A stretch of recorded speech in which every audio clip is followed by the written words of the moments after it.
بسم الله الرحمن الرحيم ألف لام را تلك آيات الكتاب المبين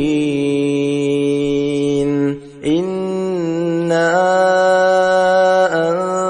أنزلناه قرآنا عربيا لعلكم تعقلون نحن نقص عليك أحسن القصص بما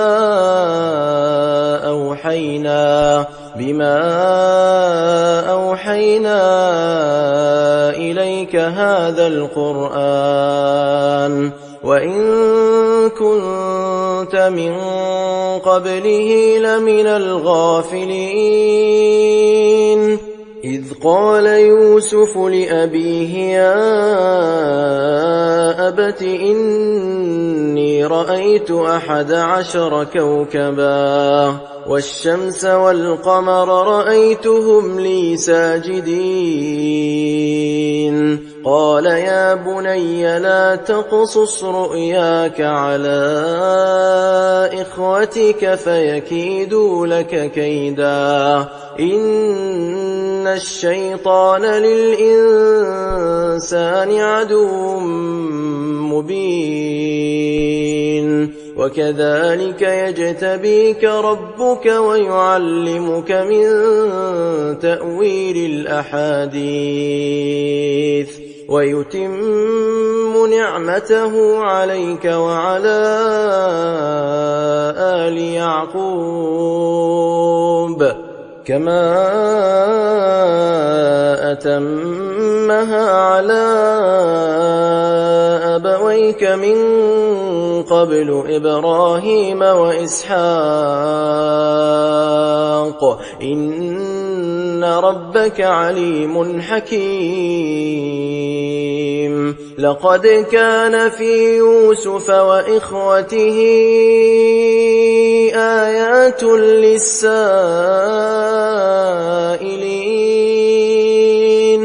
إذ قالوا ليوسف وأخوه أحب إلى أبينا منا ونحن عصبة إن أبانا لفي ضلال مبين اقتلوا يوسف أو اطرحوه أرضا يخل لكم وجه أبيكم وتكونوا من بعده قوما صالحين قال قائل منهم لا تقتلوا يوسف وألقوه في غيابة الجب يلتقطه بعض السيارة إن كنتم فاعلين قالوا يا أبانا ما لك لا تأمنا على يوسف وإنا له لناصحون أرسله معنا غدا يرتع ويلعب وإنا له لحافظون قال إني ليحزنني أن تذهبوا به وأخاف أن يأكله الذئب وأنتم عنه غافلون قالوا لئن أكله الذئب ونحن عصبة إنا إذا لخاسرون فلما ذهبوا به وأجمعوا أن يجعلوه في غيابة الجب وأوحينا إليه لتنبئنهم بأمرهم هذا وهم لا يشعرون وجاءوا أباهم عشاء يبكون قالوا يا أبانا إنا ذهبنا نستبق وتركنا يوسف عند متاعنا فأكله الذئب وما أنت بمؤمن لنا ولو كنا صادقين وجاءوا على قميصه بدم كذب قال بل سولت لكم أنفسكم أمرا فصبر جميل والله المستعان على ما تصفون. وجاءت سيارة فأرسلوا واردهم فأدلى دلوه قال يا بشرى هذا غلام وأسروه بضاعة والله عليم بما يعملون. وشروه بثمن بخس دراهم معدودة وكانوا فيه من الزاهدين. وقال الذي اشتراه من مصر لامرأته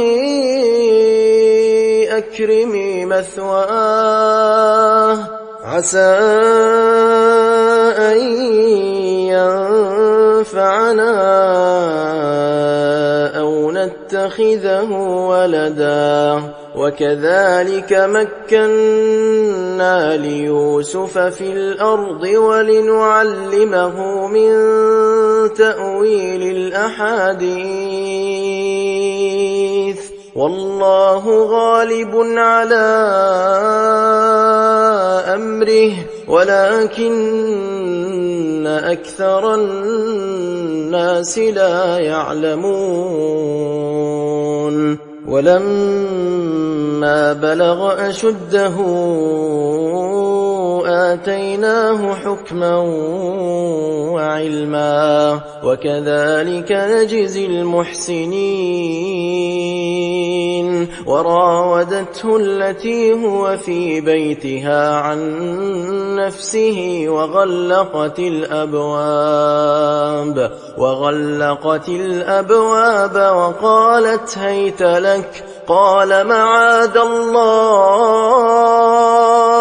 إنه ربي أحسن مثواي إنه لا يفلح الظالمون. ولقد همت به وهم بها لولا أن رأى برهان ربه كذلك لنصرف عنه السوء والفحشاء إنه من عبادنا المخلصين. واستبق الباب وقدت قميصه من دبر وألف يا سيدها لدى الباب قالت ما جزاء من أراد بأهلك سوءا إلا أن يسجن أو عذاب أليم. قال هي راودتني عن نفسي وشهد شاهد من أهلها إن كان قميصه قد من قبل فصدقت وهو من الكاذبين. وإن كان قميصه قد من دبر فكذبت وهو من الصادقين. فلما رأى قميصه قد من دبر قال إنه من كيدكن إن كيدكن عظيم. يوسف أعرض عن هذا واستغفري لذنبك إنك كنت من الخاطئين. وقال نسوة في المدينة امرأة العزيز تراود فتاها عن نفسه قد شغفها حبا إنا لنراها في ضلال مبين. فلما سمعت بمكرهن أرسلت إليهن وأعتدت لهن متكئا وآتت كل واحدة منهن سكينا وقالت اخرج عليهن. فلما رأينه أكبرنه وقطعن أيديهن وقلن حاش لله ما هذا بشرا إن هذا إلا ملك كريم. قالت فذلكن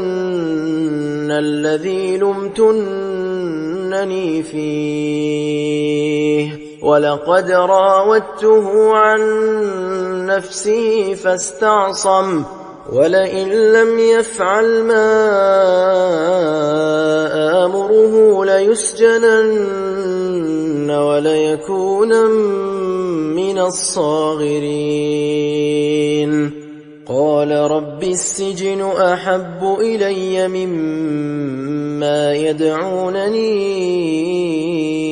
إليه وإلا تصرف عني كيدهن أصب إليهن وأكن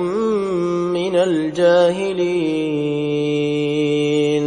فاستجاب له ربه فصرف عنه كيدهن إنه هو السميع العليم. ثم بدا لهم من بعد ما رأوا الآيات ليسجننه حتى حين. ودخل معه السجن فتيان قال أحدهما إني أراني أعصر خمرا وقال الآخر إني أراني أحمل فوق رأسي خبزا تأكل الطير منه نبئنا بتأويله إنا نراك من المحسنين. قال لا يأتيكما طعام ترزقانه إلا نبأتكما بتأويله قبل أن يأتيكما ذلكما مما علمني ربي إني تركت ملة قوم لا يؤمنون بالله وهم بالآخرة هم كافرون واتبعت ملة آبائي إبراهيم وإسحاق ويعقوب ما كان لنا أن نشرك بالله من شيء ذلك من فضل الله علينا وعلى الناس ولكن أكثر الناس لا يشكرون. يا صاحبي السجن أأرباب متفرقون خير أم الله الواحد القهار ما تعبدون من دونه إلا أسماء سميتموها أنتم وآباؤكم ما أنزل الله بها من سلطان إن الحكم إلا لله أمر ألا تعبدوا إلا إياه ذلك الدين القيم ولكن أكثر الناس لا يعلمون يا صاحبي السجن أما أحدكما فيسقي ربه خمرا وأما الآخر فيصلب فتأكل الطير من رأسه قضي الأمر الذي فيه تستفتيان وقال للذي ظن أنه ناج منهما اذكرني عند ربك فأنساه الشيطان ذكر ربه فلبث في السجن 9 سنين وقال الملك إني أرى 7 بقرات سمان يأكلهن 7 عجاف و7 سنبلات خضر وأخر يابسات يا أيها الملأ أفتوني في رؤياي إن كنتم للرؤيا تعبرون قالوا أضغاث أحلام وما نحن بتأويل الأحلام بعالمين وقال الذي نجا منهما وادكر بعد أمة أنا أنبئكم بتأويله فأرسلون يوسف أيها الصديق أفتنا في 7 بقرات سمان يأكلهن 7 عجاف و7 سنبلات خضر وأخر يابسات لعلي أرجع إلى الناس لعلهم يعلمون قال تزرعون 7 سنين دأبا فما حصدتم فذروه في سنبله إلا قليلا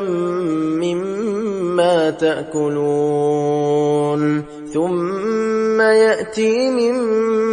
بعد ذلك 7 شداد يأكلن ما قدمتم لهن إلا قليلا مما تحصنون ثم يأتي من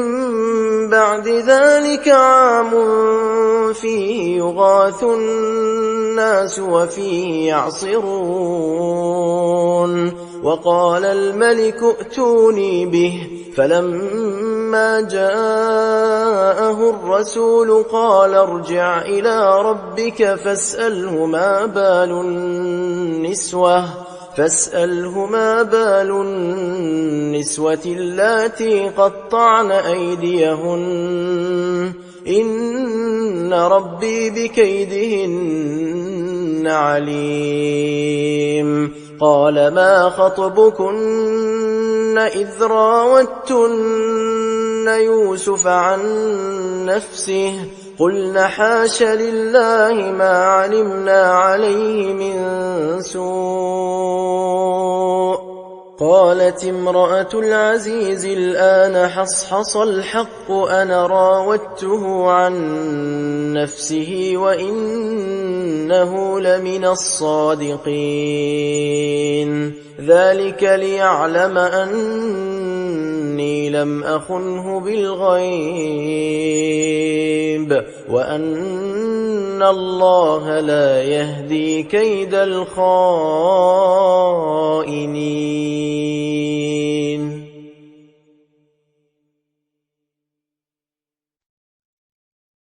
وما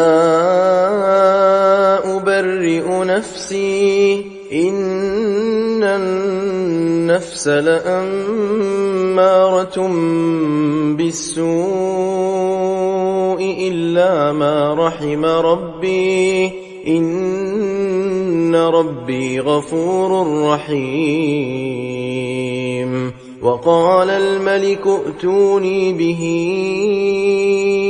أستخلصه لنفسي فلما كلمه قال إنك اليوم لدينا مكين أمين. قال اجعلني على خزائن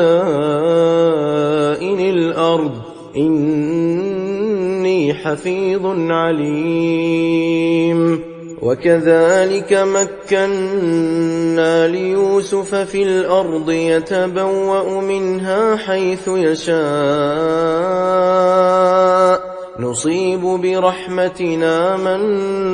نشاء ولا نضيع أجر المحسنين. ولأجر الآخرة خير للذين آمنوا وكانوا يتقون.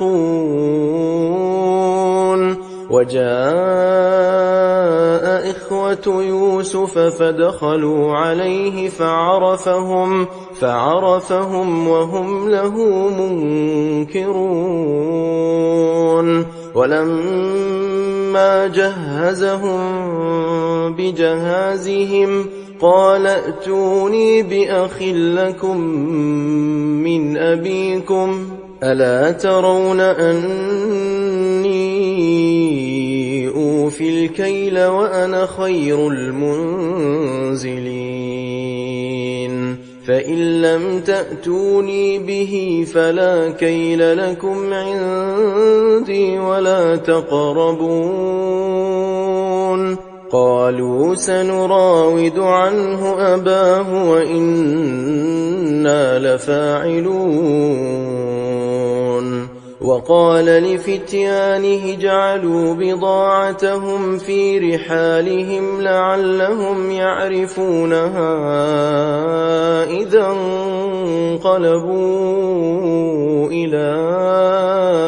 أهلهم لعلهم يرجعون. فلما رجعوا إلى أبيهم قالوا يا أبانا منع منا الكيل فأرسل معنا أخانا نكتل وإنا له لحافظون. قال هل آمنكم عليه إلا كما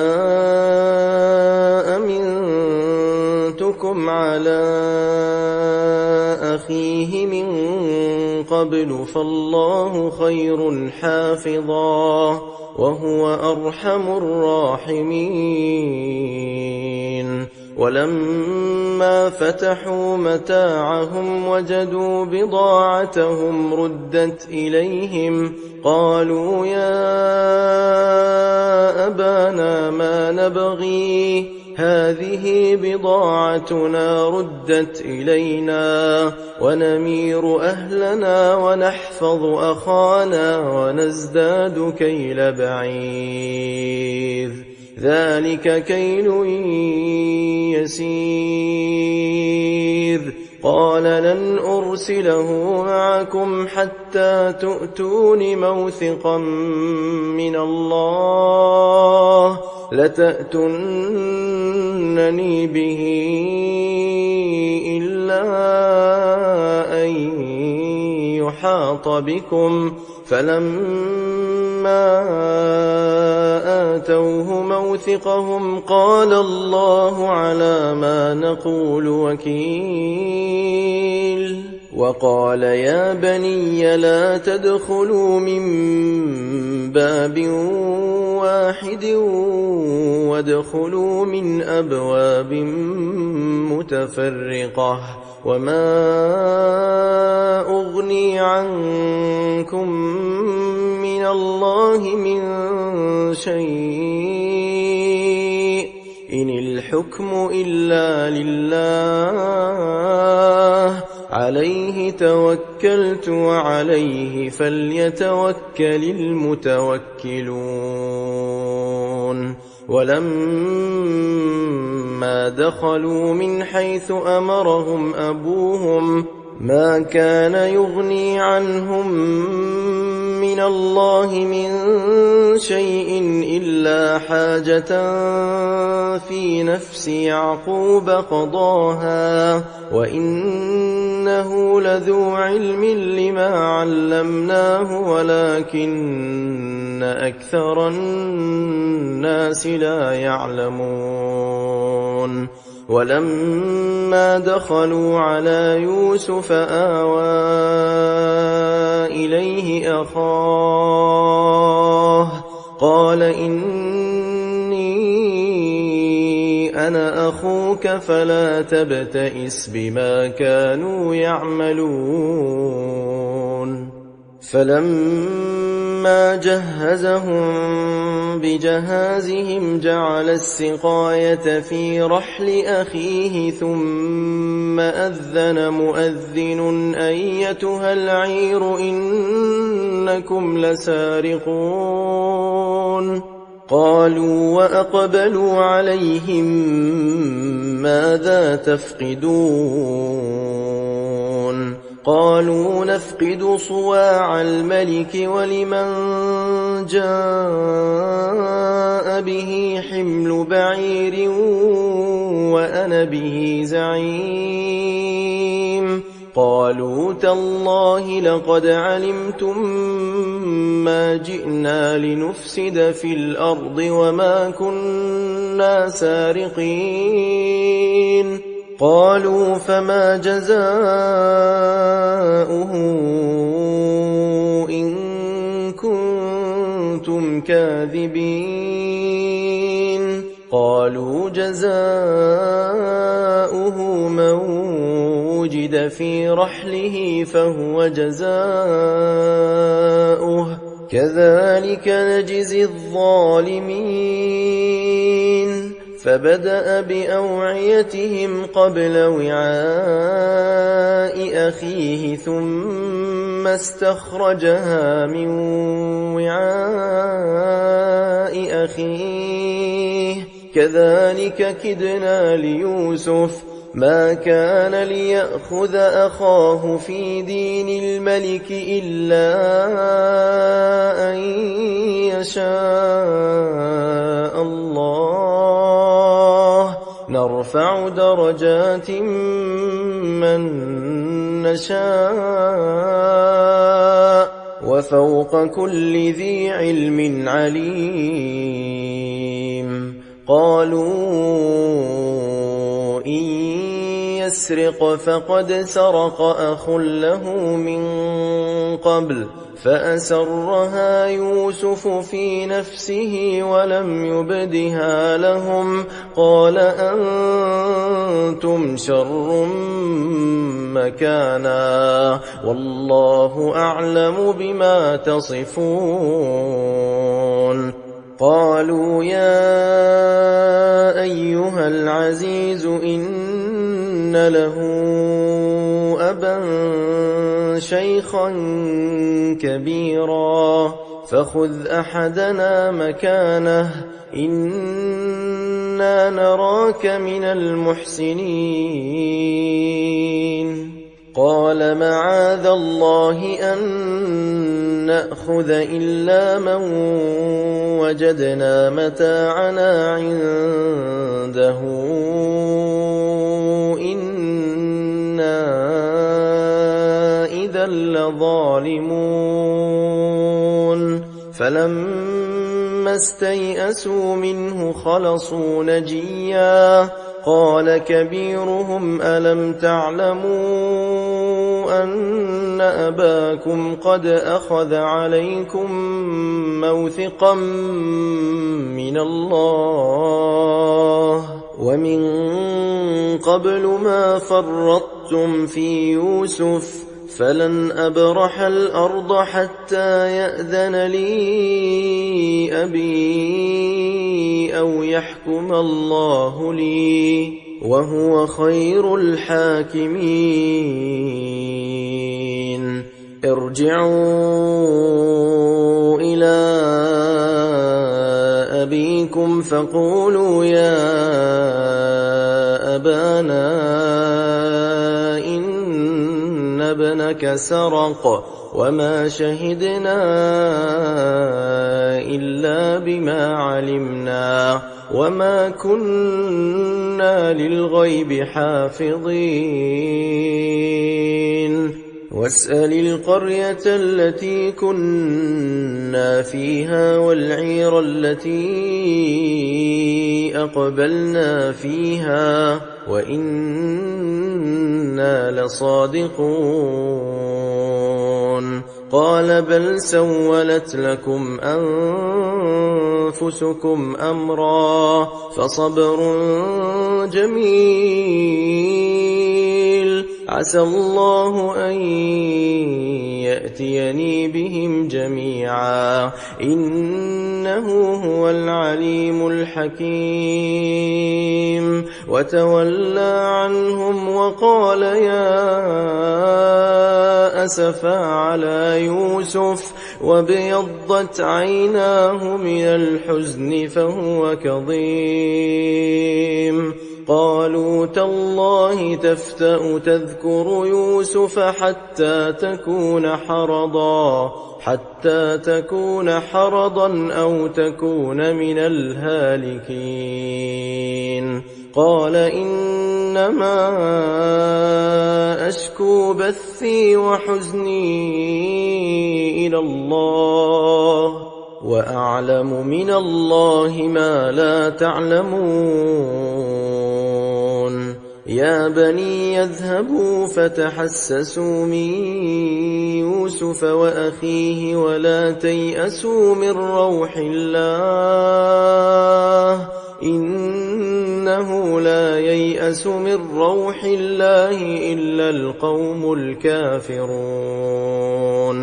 فلما دخلوا عليه قالوا يا أيها العزيز مسنا وأهلنا الضر وجئنا ببضاعة مزجاة فأوف لنا الكيل وتصدق علينا إن الله يجزي المتصدقين قال هل علمتم ما فعلتم بيوسف وأخيه إذ أنتم جاهلون قالوا أئنك لأنت يوسف قال أنا يوسف وهذا أخي قد من الله علينا إنه من يتق ويصبر فإن الله لا يضيع أجر المحسنين قالوا تالله لقد آثرك الله علينا وإن كنا لخاطئين قال لا تثريب عليكم اليوم يغفر الله لكم وهو أرحم الراحمين اذهبوا بقميصي هذا فألقوه على وجه أبي يأت بصيرا وأتوني بأهلكم أجمعين. ولما فصلت العير قال أبوهم إني لأجد ريح يوسف لولا أن تفندون. قالوا تالله إنك لفي ضلالك القديم. فلما أن جاء البشير ألقاه على وجهه فارتد بصيرا قال ألم أقل لكم إني أعلم من الله ما لا تعلمون. قالوا يا أبانا استغفر لنا ذنوبنا إنا كنا خاطئين.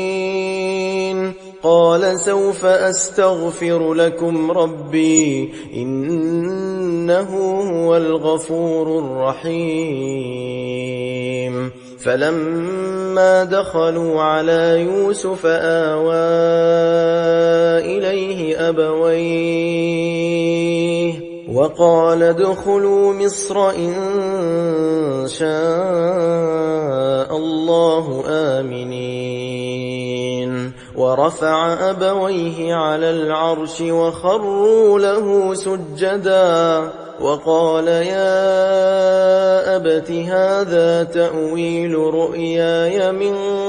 قبل قد جعلها ربي حقا وقد أحسن بي إذ أخرجني من السجن وجاء بكم من البدو من بعد أن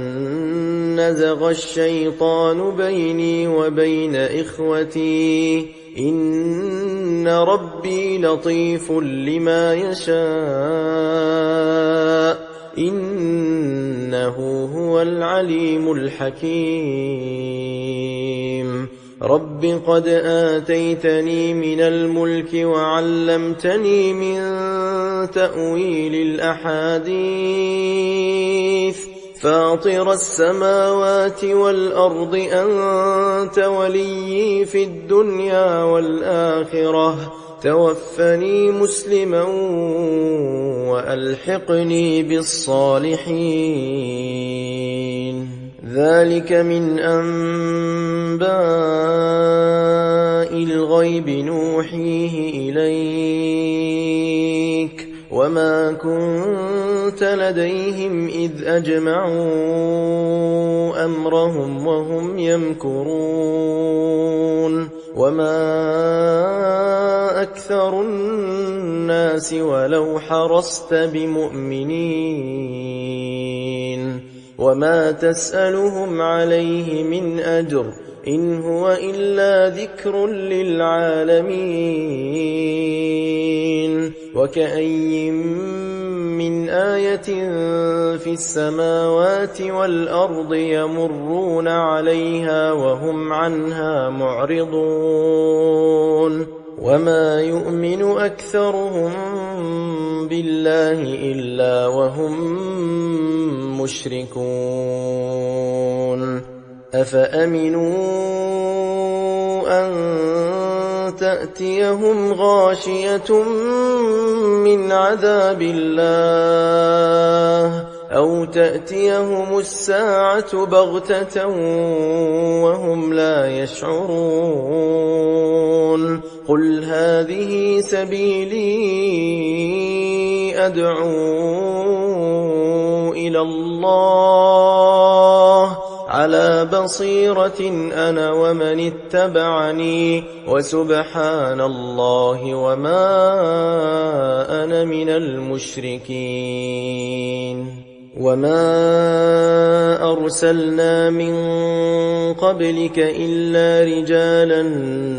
نوحي إليهم الْقُرَىٰ أَفَلَمْ يَسِيرُوا فِي الْأَرْضِ فَيَنظُرُوا كَيْفَ كَانَ عَاقِبَةُ الَّذِينَ مِن قَبْلِهِمْ ۚ وَلَدَارُ الْآخِرَةِ خَيْرٌ لِّلَّذِينَ اتَّقَوْا ۗ أَفَلَا تَعْقِلُونَ حَتَّىٰ إِذَا اسْتَيْأَسَ الرُّسُلُ وَظَنُّوا أَنَّهُمْ قَدْ كُذِبُوا جاءهم